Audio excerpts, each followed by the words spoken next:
Ya. Mas Tommy kenakan itu mirip-mirip logo Partai Golkar.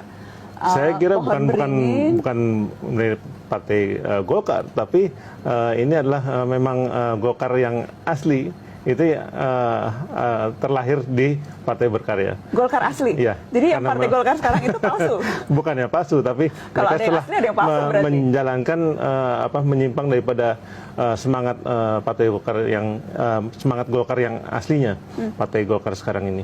Jadi kita akan meluruskan. Indikasinya?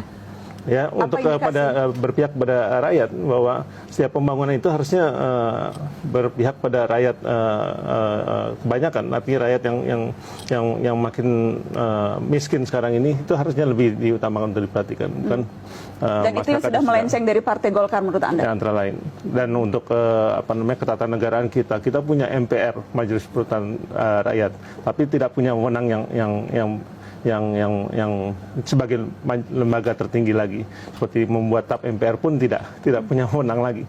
Apa kita masih memerlukan MPR sekarang ini? Padahal lembaga itu sangat penting sebetulnya untuk berbangsa dan bernegara ini. Kita punya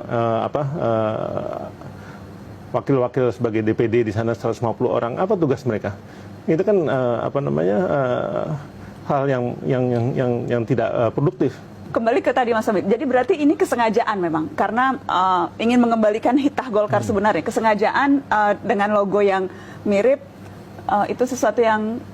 Ya, jiwa semangat kami adalah jiwa semangat Golkar yang sesuai dengan sekber Golkar pada waktu didirikan waktu itu. Dan yang lebih penting lagi adalah beringin ini bukan karena haknya prerogatifnya Golkar, tapi memang beringin ini adalah sila ketiga Pancasila.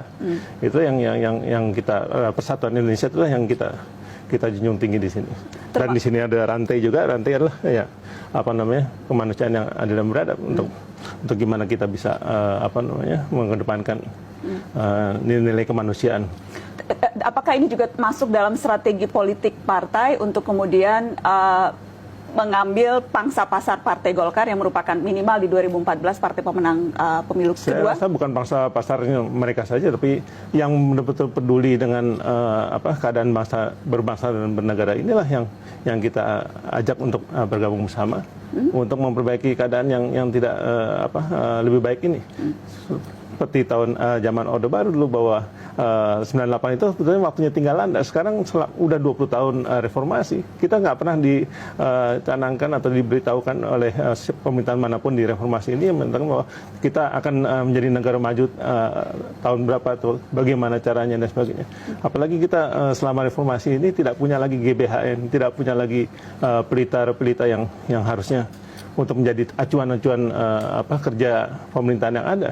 Kita sekarang hanya tergantung pada APBN tahunan yang notabene semua itu hanya berpikiran untuk memenuhi kebutuhan tahun depan saja, tidak memikirkan 5 tahun lagi bagaimana, 25 tahun lagi bagaimana.